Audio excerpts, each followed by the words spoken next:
Hello what's up नमस्ते स्वागत छ मेरो युट्युब च्यानलमा। यो युट्युब च्यानलमा म मेनली एजुकेशनल र प्रोडक्टिभिटी भिडियोजहरु बनाउँछु। आज म प्रोडक्टिभिटी भिडियो बनाउन गइरहेको छु तपाईहरुको लागि। हामीले हरेक दिन कसरी प्लान गर्ने, हरेक दिनलाई कसरी प्रोडक्टिभिटी बनाउने, प्रोडक्टिभ कामहरु हरेक दिन कसरी गर्ने त्यसको बारेमा कुरा गर्छौं। If you are new to this channel, please do subscribe and hit the notification bell icon to not miss our next video. हामी डेली रुटिन बनाउँछौं। हामी लेख्छौं यति बजे उठ्ने, यति बजे सुत्ने, बिचमा यो गर्ने, यति घण्टा पढ्ने भनेर लेख्छौं। तर हामी साच्चै त्यो फलो गर्न सक्छौं र सक्दैनौं। हाम्रो हरेक दिन उस्तै हुन्छ र हुँदैन। हाम्रो मुड हरेक दिन सेम हुन्छ हुँदैन, फरक हुन्छ। के काम पर्न सक्छ त्यो थाहा नै हुँदैन। हाम्रो हरेक दिन फरक हुन्छ। त्यही भएर त्यो रुटिन बनाएको कुनै उपलब्धिमूलक नै हुँदैन। किनकि हरेक दिन फरक हुन्छ। हाम्रो हरेक दिन जोश जाँगर पनि फरक हुन्छ। त्यही अनुसार हाम्रो दिनचर्या, हाम्रो काम पनि फरक हुन्छ। त्यही भएर रुटिन बनाउने कुनै अर्थ नै हुँदैन। तपाईहरुले हुन्छ नि दिनकै यो कुरा महसुस गर्नु भएको होला। आज यो गर्न भ्याइएन, आज यो मैले गरिन, रुटिनमा यो थियो तर मैले फलो गरिन भनेर हरेक दिन सुत्नु अगाडि यो तपाईले सोच्नु भयो होला। किन भन्दाखेरि तपाईले प्लान नै गर्नु भएन। दिन रुटिन बनाउनु भयो, मात्र रुटिन हैन। तर प्लान दिमागमा प्लान कुनै थिएन र तपाईहरुले त्यो प्लानलाई एक्सन पनि गर्नु भएन, काम पनि गर्नु भएन। र भनेपछि रुटिनको अल्टरनेटिभ के हुन सक्छ भन्दाखेरि प्लानिङ योर डे। त्यसको लागि म तपाईहरुलाई कसरी प्लान गर्ने, आफ्नो दिन कसरी प्लान गर्ने त्यसको म 7 वटा स्टेप हैन, मेनली 7 स्टेप्स, 7 वटा स्टेप चाहिँ मैले लिस्ट गरेको छु र त्यो तपाईहरुको सामु म शेयर गर्छु आज। र पहिलो नम्बरमा के छ, हरेक दिन प्लान गर्नुहोस्। एभ्री डे डु प्लान हैन। एक दिन पनि नछुटाउने, हरेक दिन प्लान बनाउने। भोलिको प्लान आज नै बनाउने, आज साँझ बनाउने। भनेपछि भोलि के गर्ने त्यो प्लान, भोलिको प्लान आजै सोचेर बनाउने र हरेक दिन बनाउने। एक दिन पनि नछुटोस्। यो गर्यो भने के हुन्छ, तपाईको कन्सिस्टेन्सी हुन्छ, तपाईको कन्टिन्युटी हुन्छ र त्यो ह्याबिट नै बन्छ।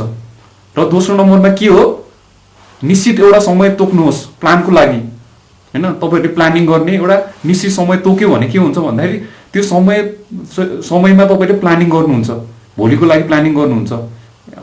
मेरो एक्जाम्पलको लागि म हरेक दिन साँझ 9 बजे म प्लान बनाउँछु, म ब्रेनस्टर्म गर्छु, म प्लान बनाउँछु र भोलि मैले के गर्नुपर्छ म त्यो लेख्छु हरेक दिन 9 बजे। भनेपछि दोस्रो नम्बरमा के छ भन्दाखेरि हरेक दिन तपाईले जुन चाहिँ प्लान बनाउनुहुन्छ नि त्यसको निश्चित समय तोक्नु पर्यो। र नम्बर 3 हैन, नम्बर 3 मा के भन्दाखेरि ब्रेनस्टर्म गर्नुहोस् हैन, दिमाग चलाउनुहोस् है। त्यो जुन चाहिँ निश्चित समय तपाईले निर्धारण गरेकोमा कपी र एउटा पेन हैन, डायरी अथवा डायरी लिए पनि हुन्छ, त्योमा चाहिँ ब्रेनस्टर्म गरेर हैन दिमाग चलाएर चाहिँ लेख्नुहोस् के इम्पोर्टेन्ट काम मैले गर्नुपर्छ भोलि, अथवा के मैले गर्दा मलाई हुन्छ नि राम्रो हुन्छ, मेरो सेल्फ इम्प्रुभमेन्ट कसरी हुन्छ त्यसको लागि सोचेर लेख्नुहोस्। मैले कुन चाहिँ नयाँ इम्पोर्टेन्ट ह्याबिट जसले चाहिँ मलाई राम्रो गर्छ, जसले चाहिँ मलाई अझै हुन्छ नि प्रोडक्टिभ बनाउँछ र मेरो हुन्छ नि करियरमा हेल्प गर्छ त्यो लेख्नुहोस्, त्यो सोच्नुहोस्। जस्तो कि एक्सरसाइज हुन सक्छ कसैको लागि मेडिटेसन हुन सक्छ, कसैको लागि डेली हैन जगिङ जाने हुन सक्छ, अथवा कसैको लागि जर्नलिङ हुन सक्छ हैन, डायरीमा लेख्ने हुन सक्छ। कसैको लागि कुनै इम्पोर्टेन्ट बुक्सहरु हुन्छ नि जुन चाहिँ युजफुल हुन्छ त्यो पढ्ने हुन सक्छ, त्यो लेख्नुहोस्। भनेपछि ब्रेनस्टर्म गर्नुहोस्।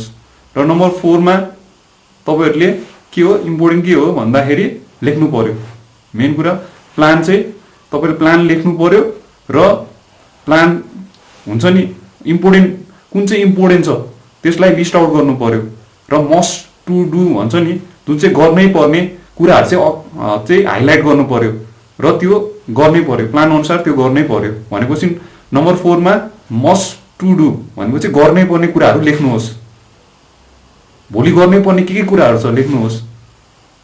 जस्तो कि मिटिङमा जाने अथवा कुनै साथी भेट्ने अथवा यो सिट्सअप पढ्ने हैन, स्पेसिफिक सब्जेक्ट टु यो च्याप्टर पढ्ने भनेर त्यो हुन्छ नि कसैको हुन सक्छ, विद्यार्थीहरुको लागि त्यही हो, त्यो लेख्नुहोस्।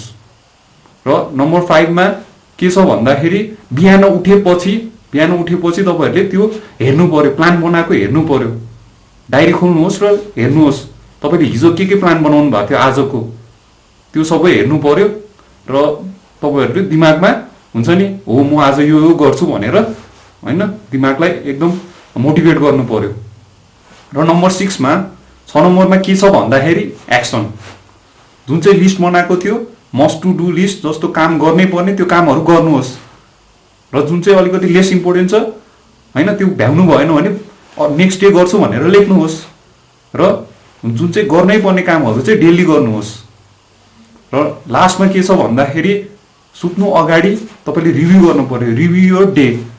सुत्नु अगाडि रिभ्यू गर्नुहोस् कि आज मैले के राम्रो काम गरेँ त्यो लेख्नुहोस्, राम्रो काम गरेको लेख्नुहोस्, के मैले गरिनँ, के मैले गर्न बिर्सेँ त्यो पनि लेख्नुहोस्। अर्को दिन गर्नु पर्छ भने त्यो लिस्ट आउट गर्नुहोस् र कुन महत्त्वपूर्ण कुरा चाहिँ तपाईँले छुट्याउनु भयो त्यो पनि लेख्नुहोस् र तपाईँले कुन चाहिँ कुरा चाहिँ नराम्रो गर्नुभयो होइन त्यो पनि लेख्नुहोस्। कुन कुरा गल्ती गर्नुभयो, के कुरा बोल्नु हुँदैन थियो त्यो तपाईँले बोल्नुभयो अथवा त्यो गर्नुभयो त्यो पनि लेख्नुहोस्।